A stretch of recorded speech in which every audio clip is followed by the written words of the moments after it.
Great, thanks for those kind words, Philip. And we're not. One of the reasons that we're not going to be using Slido is because we're a smaller group, so we can share things together. And it's great to have the smaller group. You've chosen an academic elective. What does that mean? One thing it means is that we can be a smaller group because not everyone's going to choose that elective. We're exploring ideas in the text.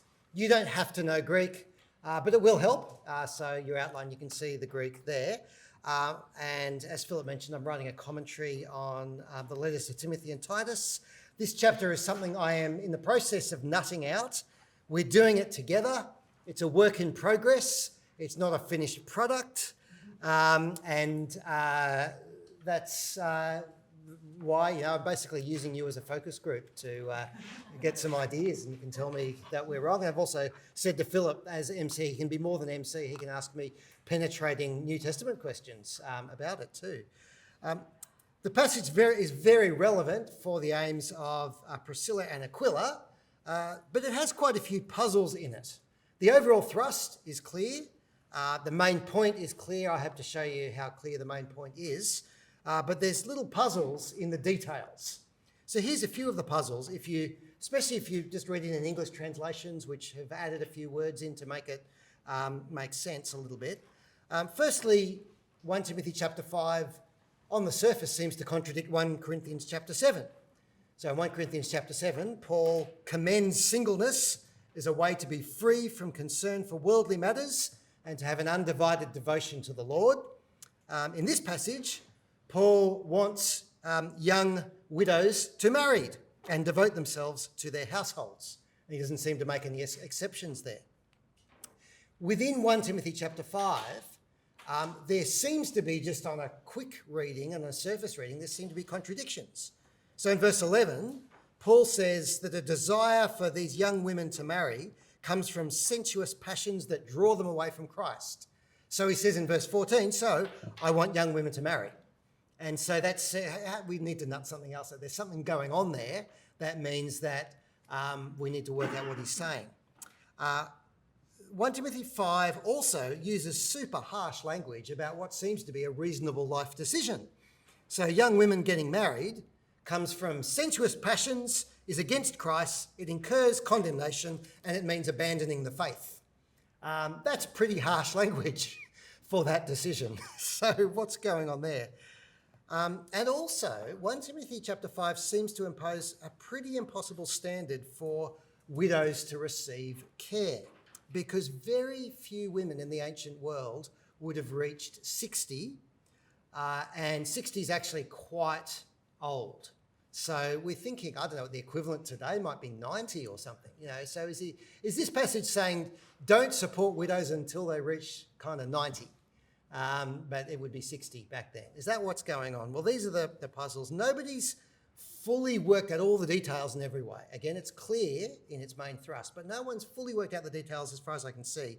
But there's some quite helpful recent scholarship in the area, the last 5 to 6 years, that has actually been quite helpful. Now, in this seminar, we're going to get practical at the end, so we're not going to be not practical, but we're not going to look for application immediately. So you might be going as we go, oh, what's the modern equivalent of this or the modern equivalent of that? Well, hold off on that. We're going to dive into the world of this letter first, and then we're going to think about implications for ministry and Christian life in a complementarian way. But again, it's not final. I want feedback.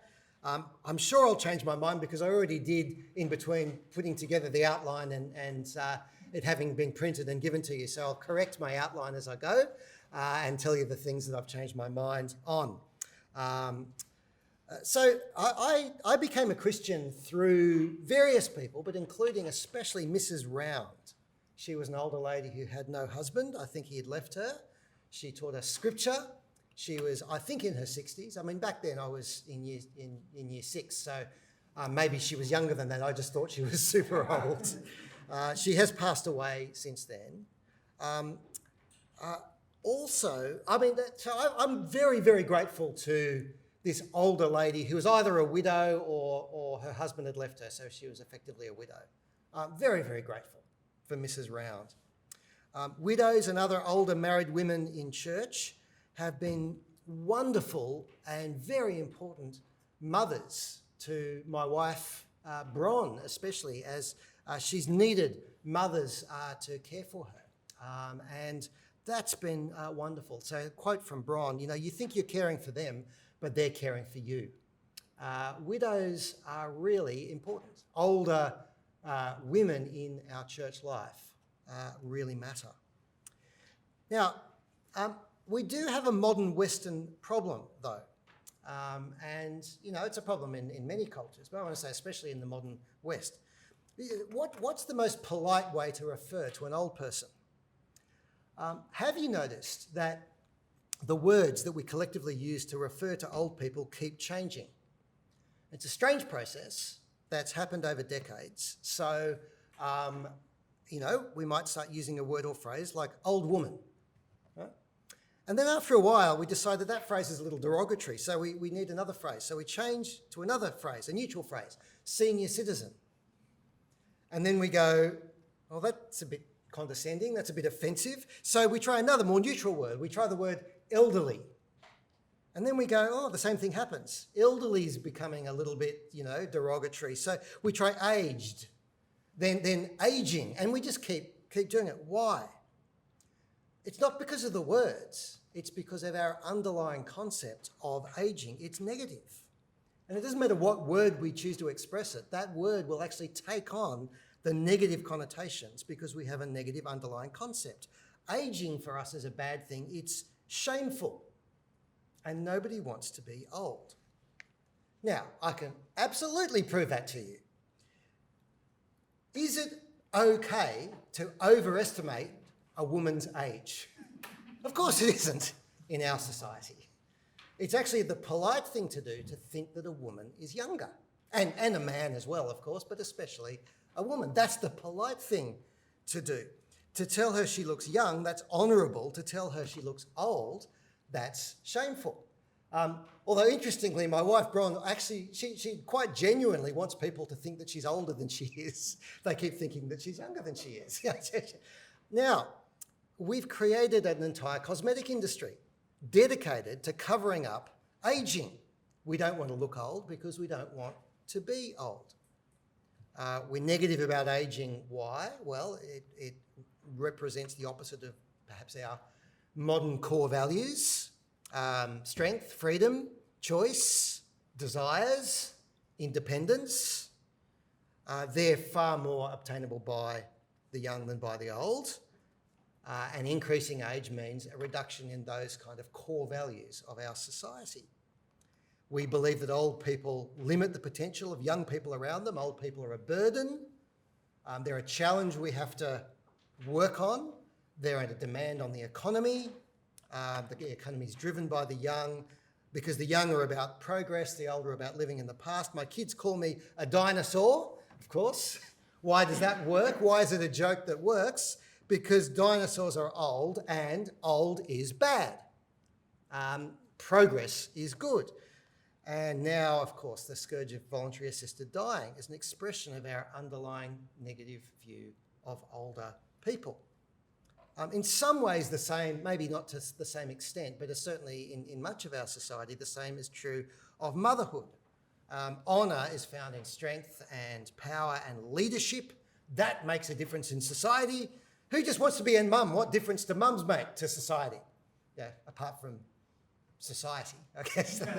But I just want to identify those things to remind us that the context we approach this passage in we've got cultural assumptions that we bring to bear on it.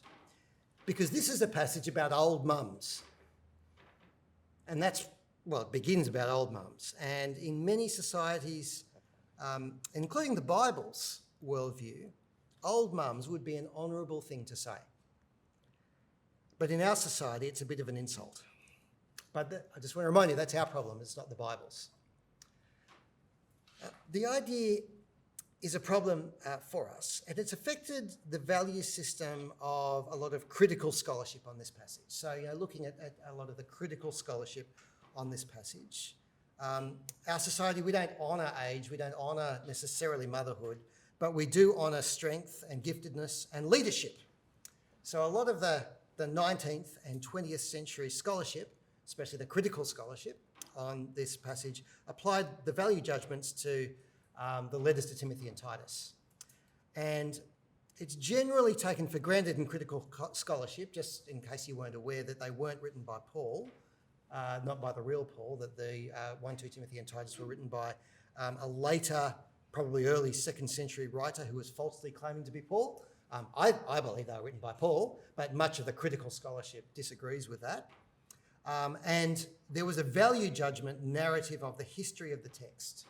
And it went a little bit like this in the 19th and 20th centuries. The early church was charismatic and egalitarian, and it valued giftedness over age and gender. And that was very good. That was the early church. That's like the real Paul.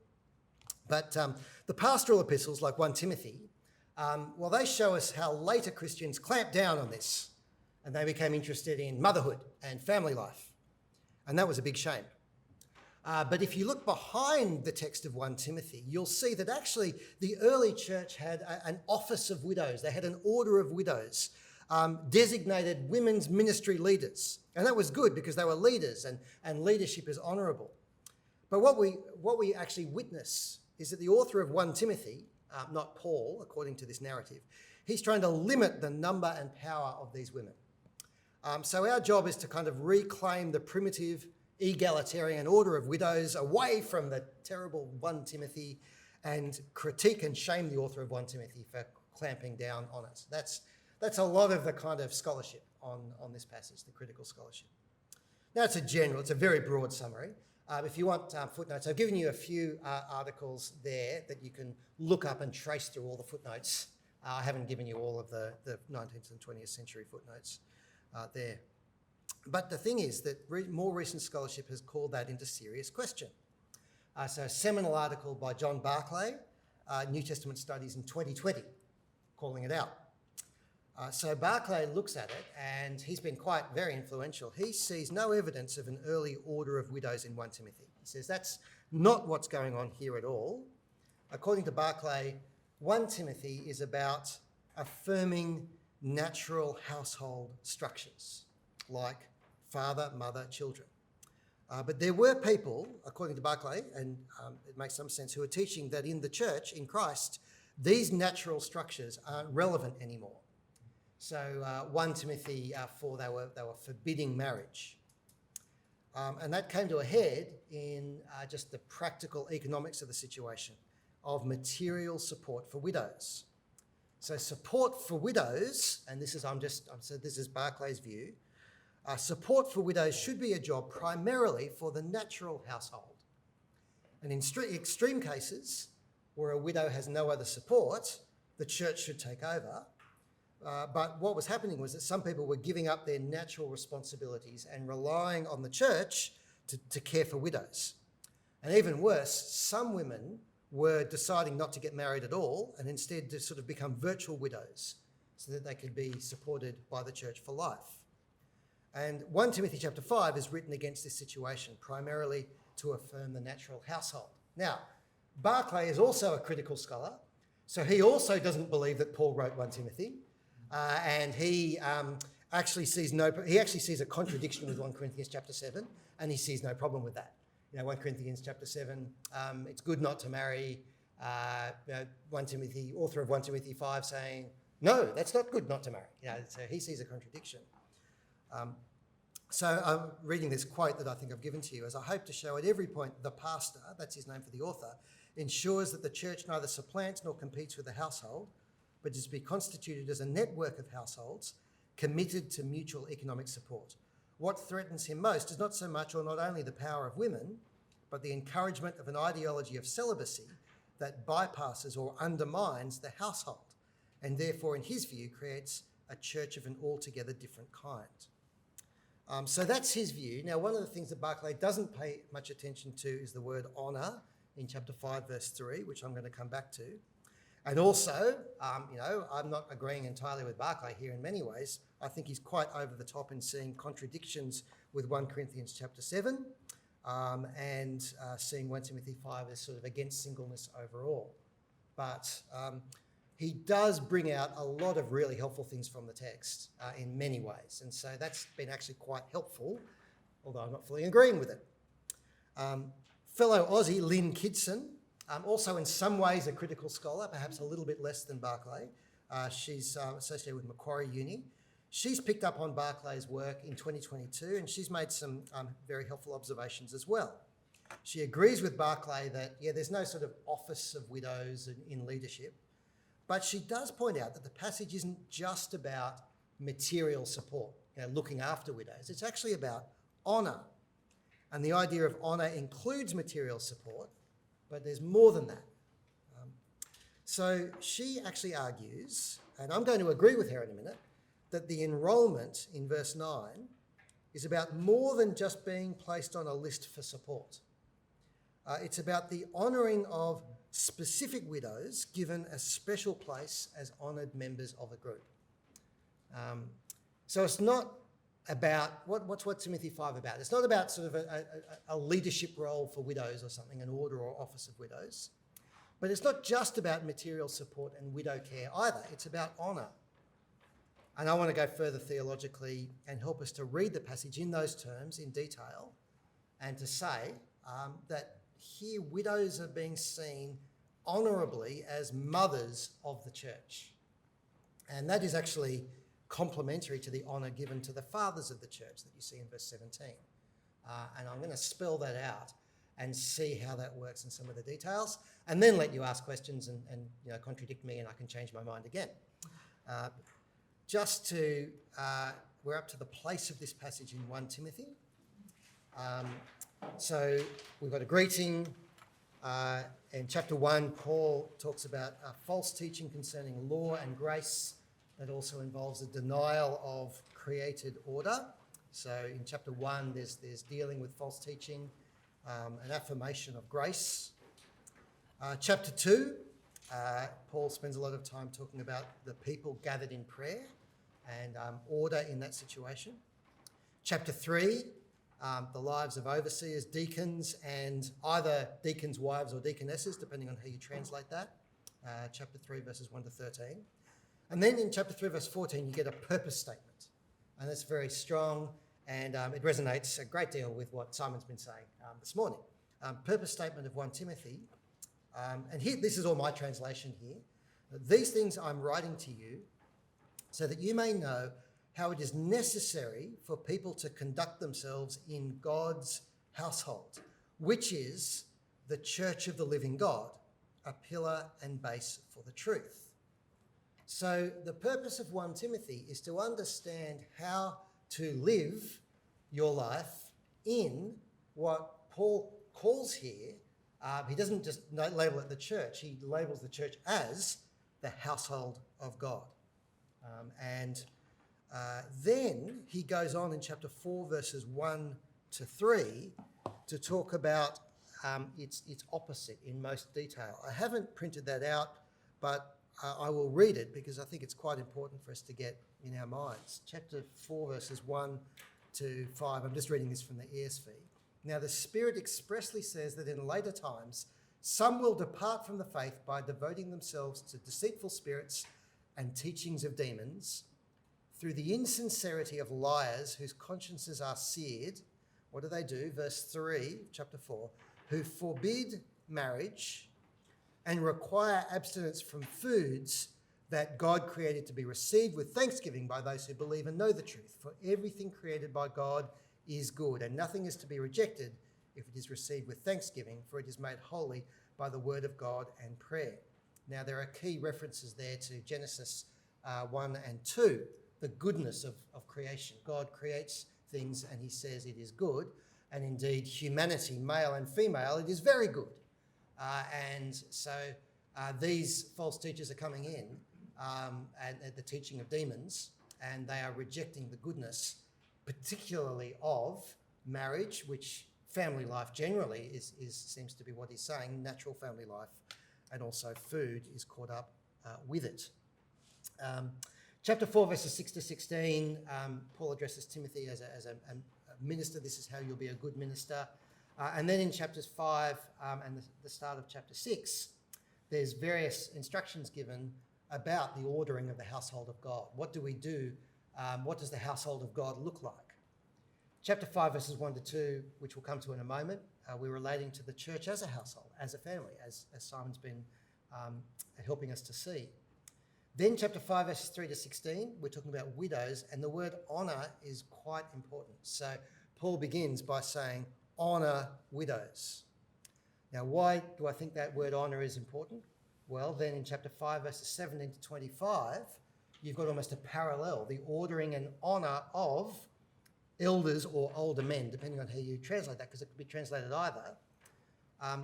And honour is quite important there. And they seem to be being seen as parallel to the fathers of the church. Here's a possible translation of chapter 5, verse 17. Might be a controversial one, but this is quite a translation that works quite well. The older men who have managed, I'm inserting some things here, but you can see where I'm inserting it. The older men who have managed their households, their own households, in a good way, so he's referring back to chapter 3, and he's using the same terminology to say in a morally good way, those who have managed their own households, the older men, they should be deemed worthy of a double honour, which I think means also being appointed elders of God's household, especially those who are working hard in speech and teaching. Now, I don't have time to justify that, going back to chapter 3. But the point is, if that is the case especially, but even if it's not, what you've got is in the first half of chapter 5, the honour of especially older women. And then in the second half of chapter 5, you've got the honouring of older men, not really elderly men. We're not talking about really old men. We're just talking about older men as opposed to younger men in the second half of chapter 5. And then also Paul talks about discipline and other issues there. And then the word honour comes up again in chapter 6, verses 1 to 2, when he starts talking about households in terms of slaves and masters, which is common in the ancient world. And then we've got the lives of true and false teachers. So that's where we are in 1 Timothy. Thinking about just that immediate context, we don't need to look a lot at this because we've already seen it this morning. The immediate context, chapter 5, verses 1 to 2, is Paul's general instruction. You are to relate to the church as a household, as a family. So don't rebuke an older man, but exhort him as a father, and then younger men as brothers, older women as mothers, younger women as sisters with complete purity. So you've got the household of God is not a completely different entity to the natural household. There's actually modelled on the natural household, or as Simon has maybe helped us to see, it's the other way around. Whatever it is, there's a strong parallel between the natural household and the household of God. And notice that here, both age and gender are important in the household of God. You know, we sometimes focus on gender, and of course that's, complementarianism generally is a gender word, but actually age is a key element in the pastoral epistles alongside gender. In our society, people are keen to affirm women, but less to affirm the value and wisdom of age. And here we've got a distinction and a connection between natural households and the church as household. And Paul's already done that. Back in chapter 3, verse 5, he said of the overseer, if someone doesn't know how to manage his own household, how would he be able to take care of the church of God? So again, there's this parallel. They're distinct. There's such a thing as a natural household, his own household, and the church of God. One doesn't dissolve the other, and they work together. They're connected, but they're also distinct, the natural household and the household of God. There's not a competition, but they're mutually informing. And you see that as well, and again, not going into great detail here, but you look at the order of learning and teaching in 1 Timothy chapter 2, and there you've got the way in which the kind of order of the household of God needs to reflect the order of natural households as seen in creation. That's the end of chapter 2. That's a whole other thing. But here we've got that connection and that distinction between the church household and the natural household. And then that's an important distinction as well as a connection as Paul then starts to talk about widows. So here's an overall structure of 1 Timothy chapter 5, verses 3 to 16. I'll lay that out for you. I'll just say that, generally I'm broadly following Barclay here in that there's an opening, verse 3, then there are four sets of instructions, four general sets of instructions. So there's the question in verses 4 to 8 about widows who do have natural children. Then you've got verses 9 and 10, this idea of enrolling, and I'll come to why I want you to change my outline in a second on that. Verses 11 to 15, the question of younger women as widows. And then verse 16, a general instruction about women who have households and what they are to do for widows. So let's dive into the passage now, take a breath. We're going to dive in. You can breathe as we're doing it as well. But we're diving in now to verse 3. So here's the principle, honour widows. So the principle's set up, honour widows, those who are really widows. That's what Paul says. So widows, right from the start, is a word that, isn't just a simple word that can mean, that just means a woman whose husband has died. Now that's the basic definition of widow. But even here, there's such a thing as widows and there's, actual widows. And Paul wants to make that distinction from the start. And he's saying, honour them. Now, again, the meaning of the word, sort of the core meaning of the word is a woman whose husband has died, but actually it's got it can mean something broader. Barclay translates it as, the broader definition is it's a woman without a man. In the majority of cases, that means a widow, someone who's lost her man through death. But it can also be used in the ancient world, that word, to refer to a woman who'd been abandoned by her husband. Or more broadly, it could be used of any woman sort of deprived of a man, is what the word means. Not just without a man, but deprived of a man. Older single women can be called widows. Not usually younger, though. Usually, except in one case, which we'll come to in a minute, usually younger women wouldn't be called widows. But not yet married women are normally designated as parthenos, the word virgin. Now we translate that again, there's a strict literal definition, but actually there's more of a social definition to the word virgin, which basically means a woman who's not yet married. And the literal definition is not, it's part of it, but it's not really there. Yeah, we use the word bridesmaids. Doesn't mean that all bridesmaids are maids. It's that kind of thing. And the same is true of widow. Honour, very important, fundamental to the passage. It's fundamental in the Old Testament. It's a fundamental category in the Old Testament, widow, of people needing help, being especially important to God. There's lots of passages that talk about widows needing help and being especially important to God. And then moving into the word honour, very important. Now, honour actually will often involve, you honour somebody, often that will involve a concrete financial component. It might involve, in this context, some kind of, you honour someone by giving them what is due to them in terms of the honour of the situation. But it is kind of support, not wages.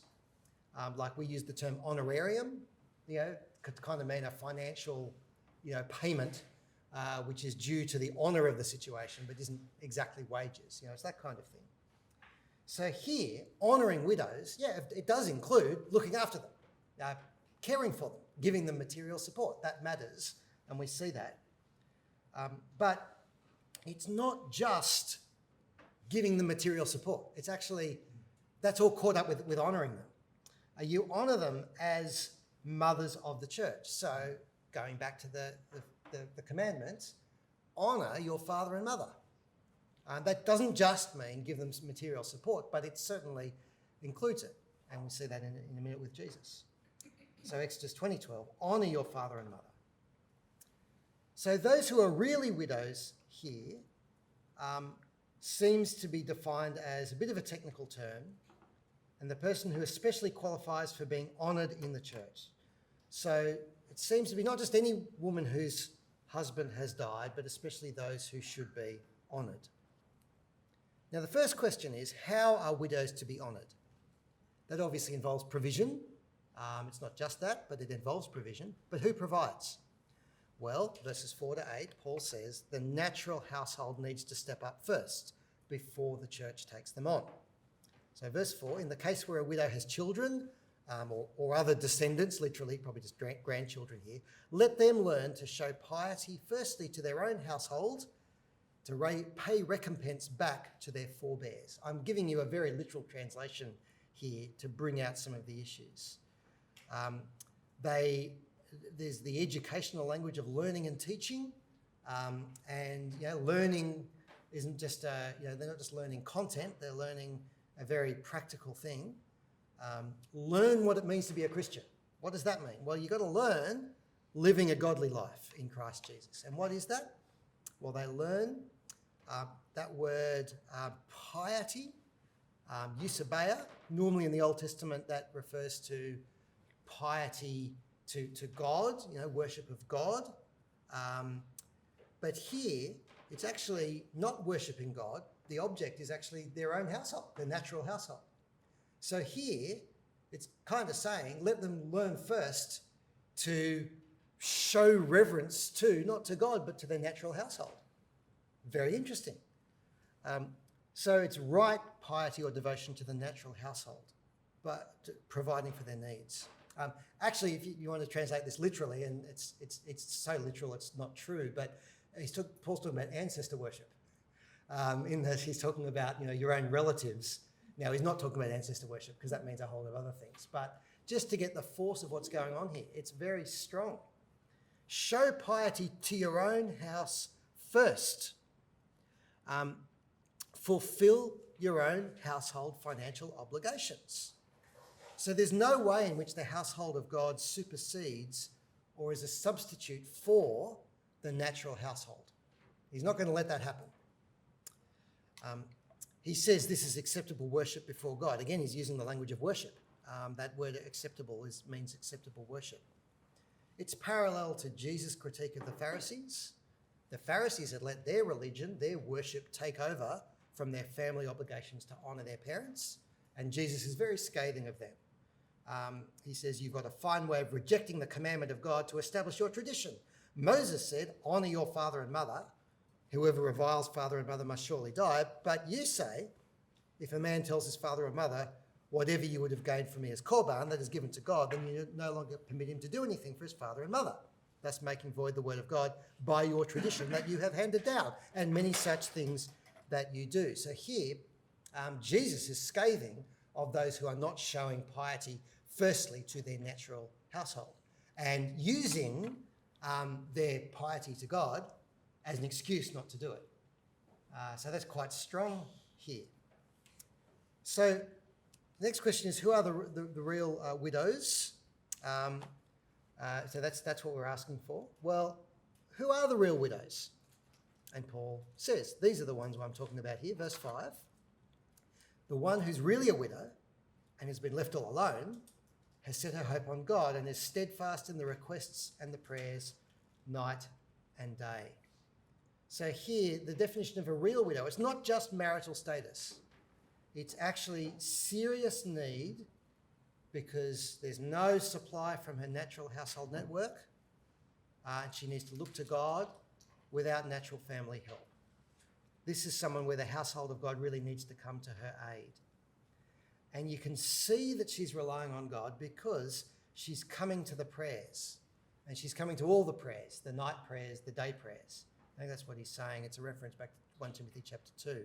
That's chapter 2, verse 1. That's a reference to sort of gathered worship, gathered prayers. And she's turning up all the time. Why is she turning up all the time? Not because she's in some order or office of widows and she has to turn up to church, but because she needs to. She needs to be there. She needs to pray and rely on God.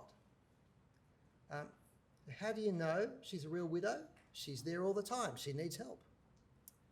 But then the opposite in verse 6 is the widow who lives indulgently. Though she literally lives, she has died.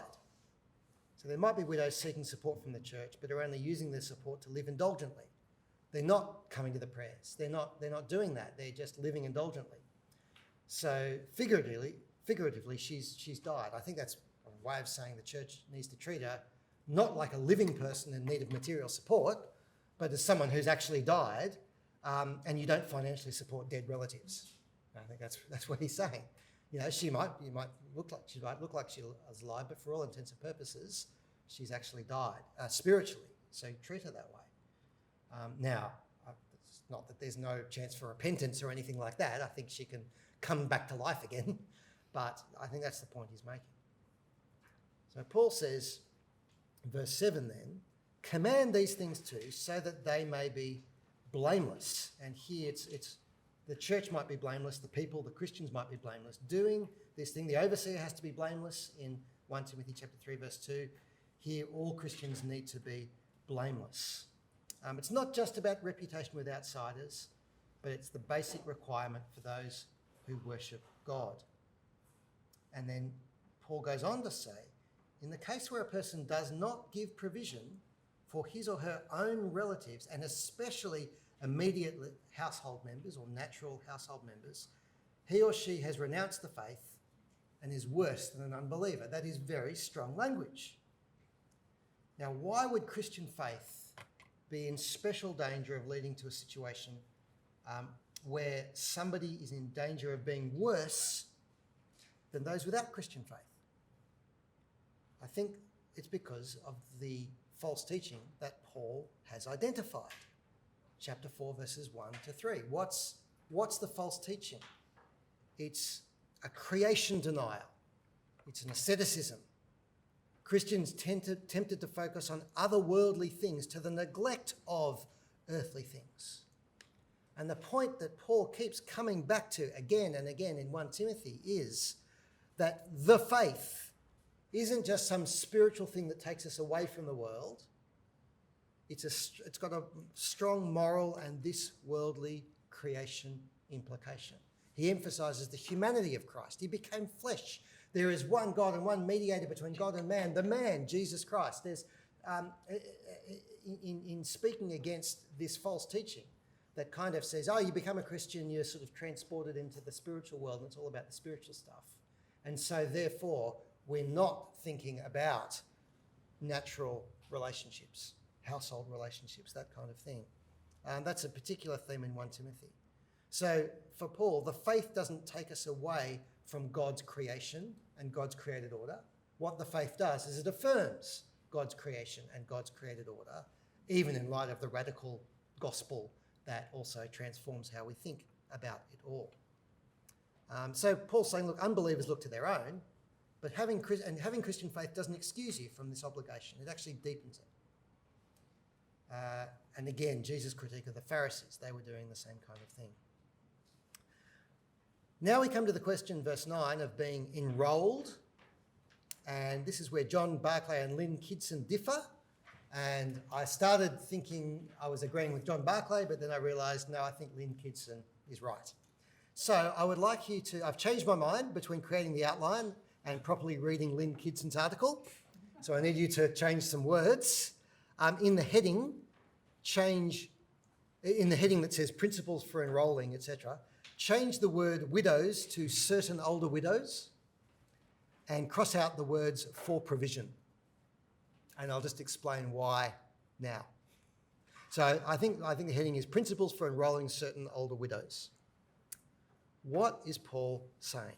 He starts verse 9. He just says, let a widow be enrolled. I don't think he's saying let a woman be enrolled necessarily just for provision. Let a widow be enrolled. The Greek word means to be enlisted. It means to be sort of selected for membership in a group. Now, that's why some people said, oh, this is about an office of widows. It's a leadership office. I don't think that's what Paul's saying. But it is still membership in a special group. What's Paul referring to?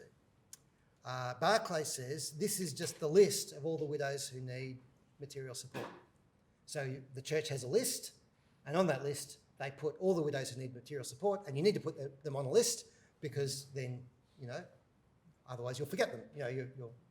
So you provide for them, and it's good for accounting and various other things. Now that is possible, but Lynn Kitson points out that the age of 60 is such a strict criterion that it would rule out lots of women genuinely in need of support. At the very least, the women in their 50s. Okay? So Barclay says, 60 makes sense because they're past childbearing age, so they're not going to be able to get married. Well, in their 50s as well, and in fact, indeed, in their 40s in the ancient world in particular. So it doesn't quite make sense. 60 is quite old. Lynn Kitson makes the point that it's likely that sort of, if you made it to the age of 50 or 55, there was an 85% chance that you wouldn't make it to the age of 60. So there's not as many of these here. 60s is quite old. And Kitson also points out, and this is why it makes sense, that this is about more than material supply. It is about material supply. It's not neglecting that. But this is an honour roll, and it makes a sense of the parallel to honour in verse 17. This is a special honour roll of exemplary widows in the church. These are the ones we really want to honour. Not by turning them into a leadership office or something, but by honouring them. So that's why the age of 60 doesn't make sense. She's been a wife of one husband. Probably not just saying a widow who's never remarried, because it doesn't make sense in terms of the rest of the passage. But someone who's been faithful to her husband. She hasn't perhaps divorced and remarried or something, but that's the point here. She's done the right thing. She's followed the kind of things that we want overseers also to follow in chapter 3. And then verse 10, she needs a testimony of good works, which are virtues by which the household kind of works. These are household virtues. So you need a specific testimony to justify putting this person on the honour roll. Good works, that's prominent in the pastoral epistles. It doesn't just mean being nice.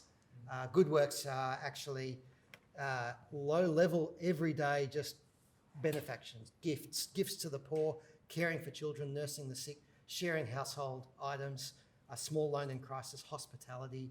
And here are 3 examples that are given in chapter 5, verse 10. It begins with if she's brought up children. And I actually think this is probably best translated as and or. That is, they're examples rather than she must meet all these criteria. These are the things, the kind of things to look out for in testimony. Brought up children, shown hospitality to strangers, washed the feet of the saints, comes to the aid of the afflicted, as in Matthew 25, parable of the sheep and the goats. Or she's dedicated herself to any good work.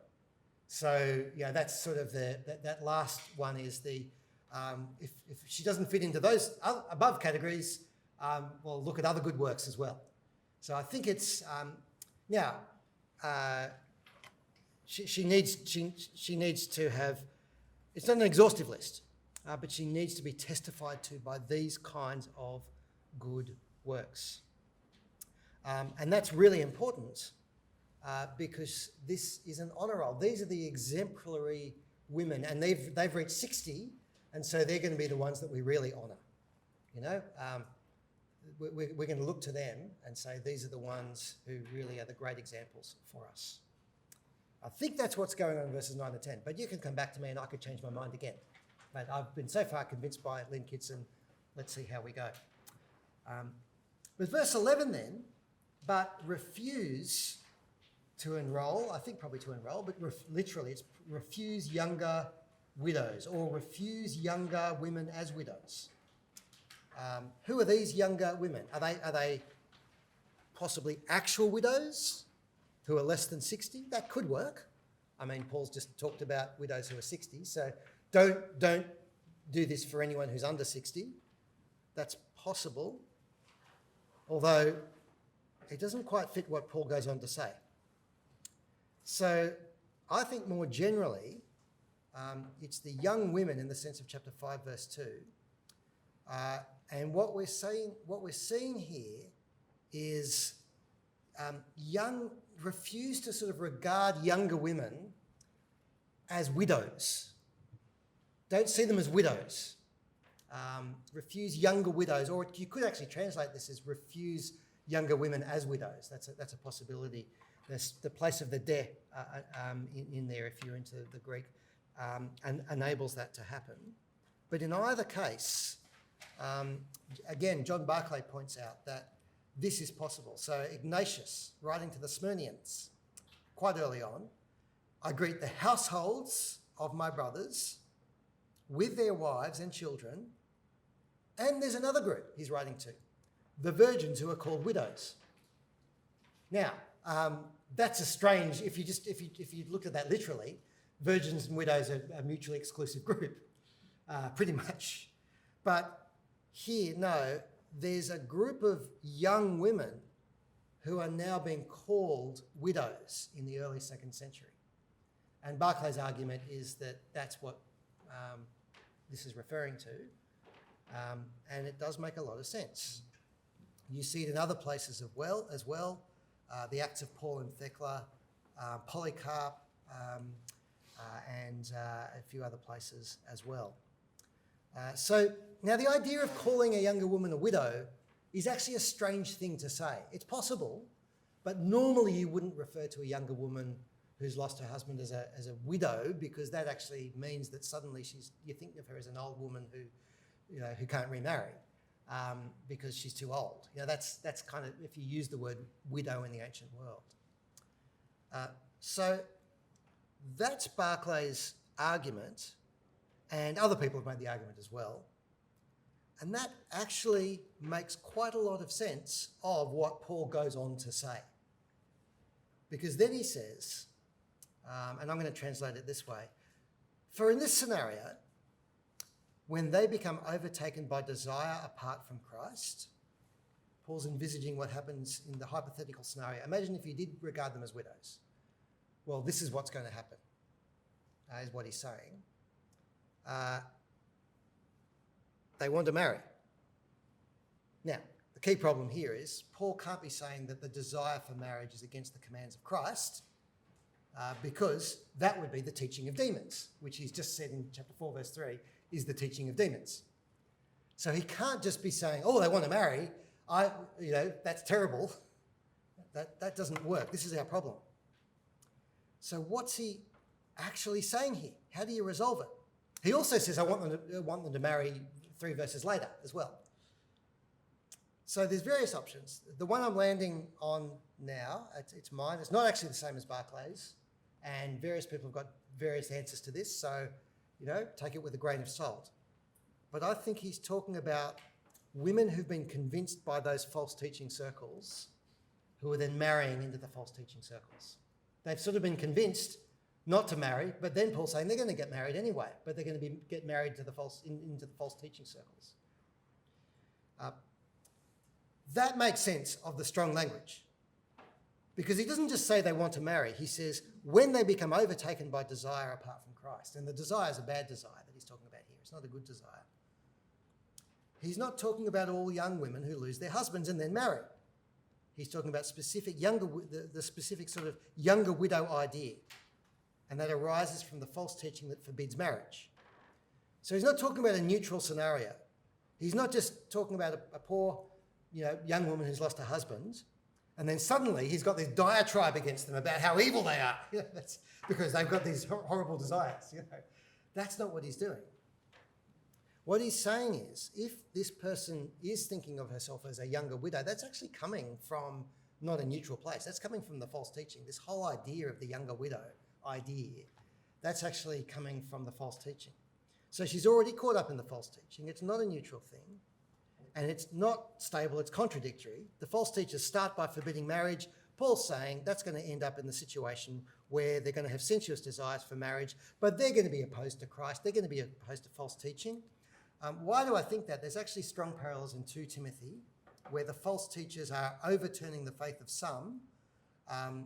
And what are they doing? They're creeping into households and capturing weak women, burdened with sins and led astray by various passions, always learning and never able to arrive at the knowledge of the truth. That's 2 Timothy chapter 3, verses 6 to 7. Quite strong parallels here, even with words like learning, negative idea of learning here. So these are the younger widow people who've been captured by the false teaching. And so Paul's saying, they're going to be captured. So don't buy into this younger widow thing that's going on. That's why he says in verse 12, so incurring judgment because, and again, I'd like you to change my translation, please. I don't believe it is they have broken their former pledge. I think it is better translated, they have rejected their former faith. Paul is saying that it's not just marrying unbelievers, it's about the scenario of marrying into those false teaching circles and therefore picking up the false teaching, therefore picking up the teaching of demons, therefore being ensnared and entrapped by the devil, by Satan. That's the scenario he's talking about. So it's not a diatribe against all younger widows, like a sudden diatribe that seems out of the blue. That's what he's doing. And then he actually goes on to describe them again in the same terms that we see in 2 Timothy chapter 3. At the same time, what do they learn to do? They learn to be idlers. So not literally, the word idler there is ergai. That means not working, not doing good works.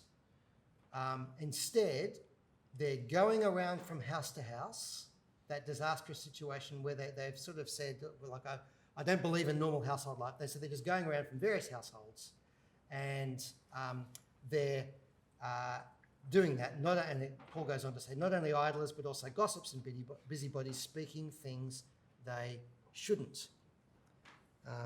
So I think that makes sense of the passage as Paul gives it to us. I'm not just trying to read lots of things in there. I'm saying that's how the passage makes sense. So what does he say then? Verse 14. Therefore, I want younger women to marry, to bear children, to run households, and so as to give no occasion to the opponent for reviling. So now he's actually saying this is the alternative to getting caught up with that forbidding marriage, false teaching kind of thing. No, get married. Do the normal, natural household thing, because the normal, natural household thing is entirely consistent with the gospel. And then in verse 15, like he's been describing a situation that you could think might be hypothetical, but in verse 15 he says, no, some have already strayed after Satan. This is happening. I'm not just making this up. This is not just my warning against something that might happen. This has already happened. But then in verse 16, he reaffirms again the importance of the natural household. The church's household of God doesn't replace the natural household, but it's built on it. So it returns to the idea of the real widows. And Paul says, in the case where a believing woman has widows in her household or her household orbit, let her come to their aid. Let the church not be burdened, so that those who are really widows may be aided. Okay, so I've just tried to read the passage in such a way that makes sense of 1 Timothy, makes sense of the passage, makes sense of those puzzles, and helps us to see this is the kind of scenario, the kind of situation that Paul is dealing with. You might want to come back to me on that. I'm going to list for you just a few implications, and then we could maybe have the opportunity to think it through a little more as well. What are some implications for us then? What does it actually mean for us? Firstly, here's a key example of the church's household, church's family, as Simon has helpfully spelled out for us. This is kind of what it looks like on the ground. It does look like widow care, but it looks like more than that. The church isn't replacing the natural household. It's consistent with the natural created order family structures. That's not all the church is, but it's important to affirm that. And here the natural household and the church as a household are working together. So the implications for us are to actually remember we're not simply individuals, we are a household, and that's true not only of our natural families, but as church, we're a household. And that means there's an order, there's a structure, there's mothers in our church household, there's fathers in our church household, we're sisters and brothers in our church household. We're not a family in sometimes the modern sense of, two hippies in a camper van. We're just travelling around, we're the family. There's actually structure to this household. But there's order, and that order is expressed here in terms of honour, just like honour your father and mother. That's how it's expressed. And that means real help and support. You can't just honour and then not support. Godly older women here then are seen and depicted by Paul as mothers of the congregation, and that's a wonderful and a good thing. Parallel to godly older men as elders or older men of the congregation in verse 17, where the word honour comes up again. So there's a kind of a complementarianism of honour. Honour given to both genders expressed in different ways, especially the older. Here it's the older that we're talking about. The honour of older women and widows, that's really, I think, when we talk about older people, when we talk about vulnerable older people, we rightly say we need to care for them. We need to support them. They need to be cared for. But actually, this is bigger than that. They need to be honoured. So there is a dignity for older women given here. It's not handouts. It's not a welfare mentality. And even if our welfare structures are different today and we don't express it in the same financial way, honouring older people here, especially older women, and seeing them as vital and important, really important to our church is what we are to do. Why? Because they're kind of, and especially the older ones who've got that track record, they're the glue that's held us all together, and that's so important. It really matters. And it matters, it's not just sort of a matter of putting them into an office or leadership role. So that's not really what Paul's talking about. It's a family thing here, honouring older people. That's countercultural for us. So the question is, how do we honour older women? Who do we honour? Why do we honour them? And who do we tend to honour instead? Do we, in our churches, are we honouring youth? Are we honouring strength? Are we honouring freedom? Are we honouring choice? What are we actually honouring? Well, here it's honour these older women. We've got that, implications for the interaction between church as a household and the natural household. So as it came up in question time, and just really, really helpful. I was listening to Simon's talk. It was great because Simon was telling us what Jesus actually says about the importance and the priority of our family in God. And then the questions came up was, well, what about this? What about this? Could we take it the wrong way? Could we take it the wrong way? And I think 1 Timothy, Paul's actually sort of answering that. He's actually dealing with a situation where people have taken the actual teaching of Jesus that Simon laid out for us and have taken it the wrong way in a very terrible situation. And Paul is correcting that through the doctrine of creation. So here there is that piety. He's saying, no, true piety. If you're going to abandon your natural household, that's worse than not even being a Christian.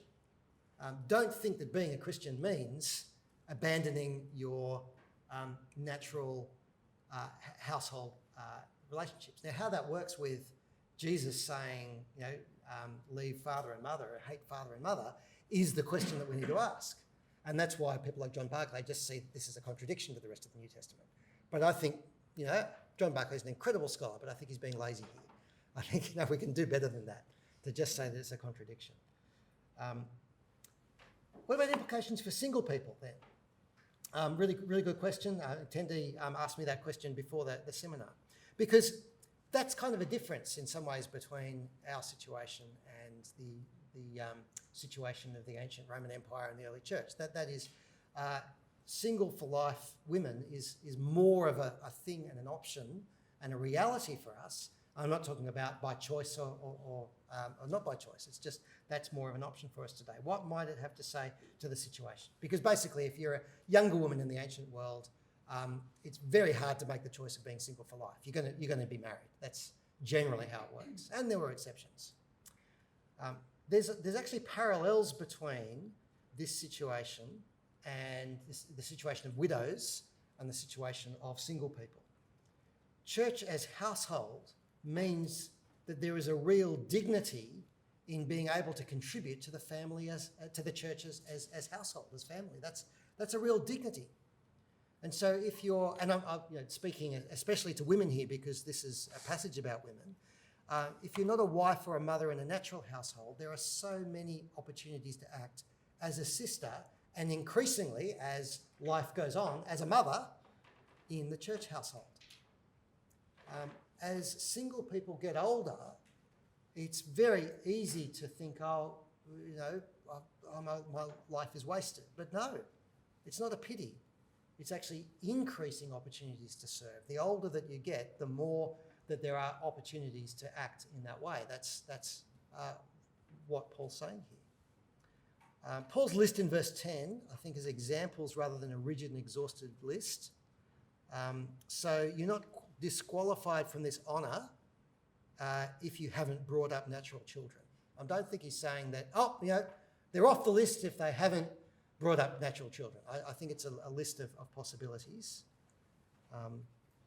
And so this is a word, not just for single people, this is a word for all of us about single people.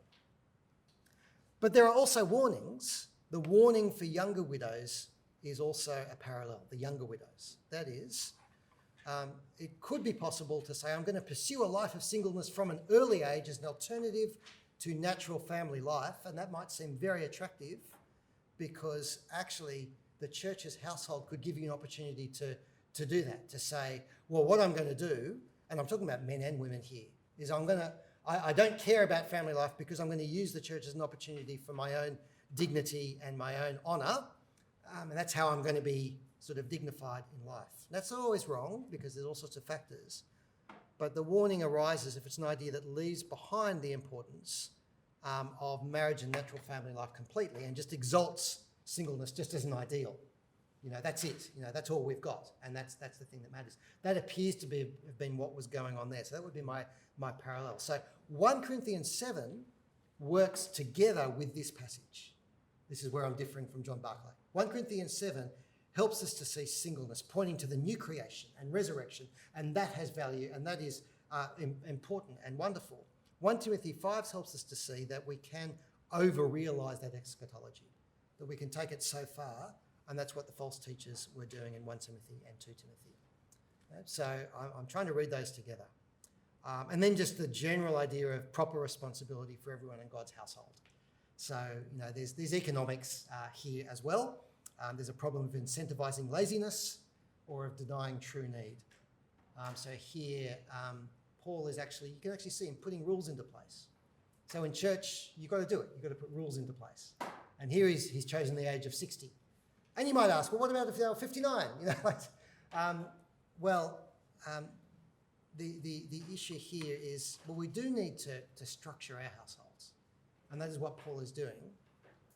It does not appear to me to be that he's saying that for all time it must be the age of 60, that there must be an honour roll and it must be the age of 60 because of all of the contextual factors there.